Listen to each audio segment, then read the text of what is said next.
equations with the variables on both sides. Remember the phrase that we use to remember the 5 steps to solve equations? Every cowboy gets nervous sometimes. The E on every reminds us to eliminate the parentheses by using the distributive property. The C on cowboy reminds us to combine like terms. It's like crossing the street. You look left, then you look right. Look on the left side of the equal sign, combine like terms there. Then look on the right side of the equal sign and combine like terms there. The G on gets reminds us to get the variable on one side of the equal sign. The N on nervous reminds us to get the numbers on the other side of the equal sign. And we get the variable on one side and the numbers on the other by moving the terms or adding and subtracting depending on what inverse operation is needed. Finally, S on sometimes reminds us to solve. We want the coefficient of the variable to be 1. And if we solve, we need to multiply or divide, whatever inverse operation is needed. Let's look at 2 examples. Example number 1, we have the equation 2x plus 3 equals 5x plus 9. We want to solve for x. So step 1, do you see parentheses? No. So I skip step 1. Step 2, combine like terms. Are there any like terms to combine? Let's look on the left side. I have 2x plus 3. These are not like terms, so I cannot add them.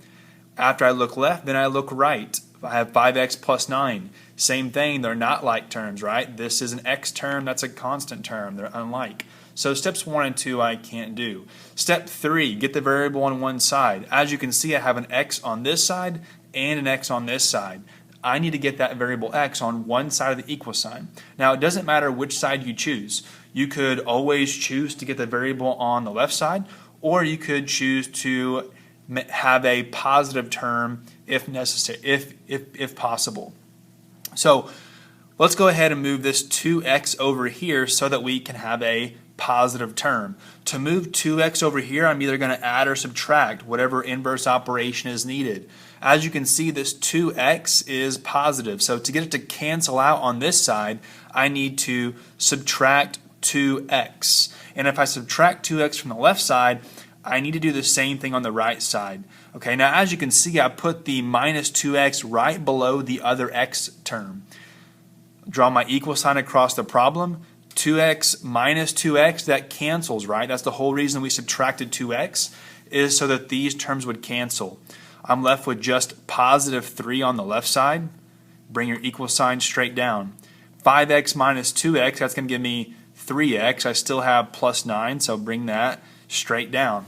Okay, so as you can see now, I have the variable on one side of the equal sign. It's on the right side. And if my variable is on the right side, I need to get the numbers on the other side. This is now step 4. So I need to get this number 9 to be over here. So do the inverse operation. I have plus 9, so the inverse would be minus 9, right? Subtract 9 from both sides. Draw your equal sign across the problem.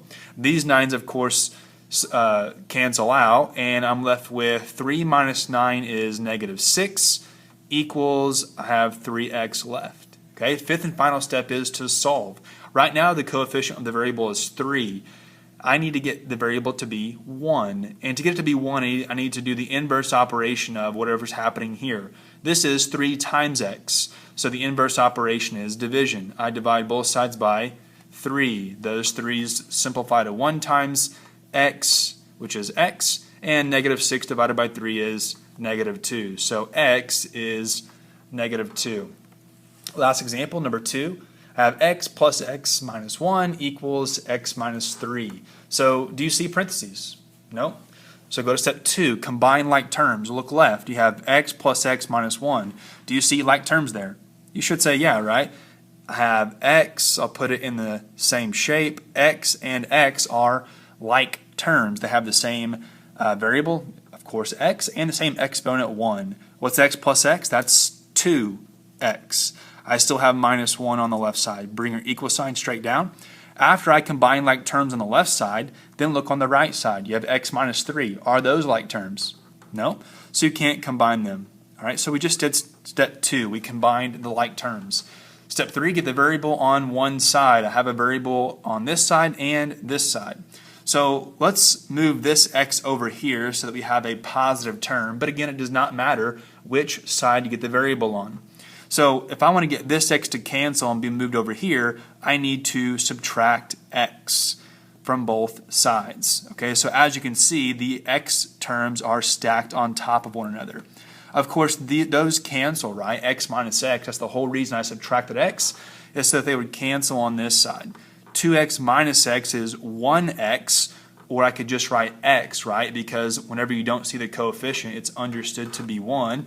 I still have minus 1, or subtract 1.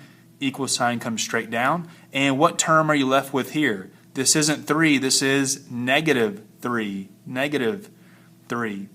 All right, so my variable is now on the left side. I need to get the numbers on the other. So I need this number to be over here. I'm subtracting 1, so the inverse operation would be to add 1. Add 1 to both sides. Draw your equal sign across the problem. Negative 1 plus 1, those cancel, right? That's the whole reason I added 1, is so that they would cancel each other out. I'm left with x equals negative 3 plus 1, which gives me negative 2. The fifth and final step's already done for you, right? Because the coefficient of that x term is already 1.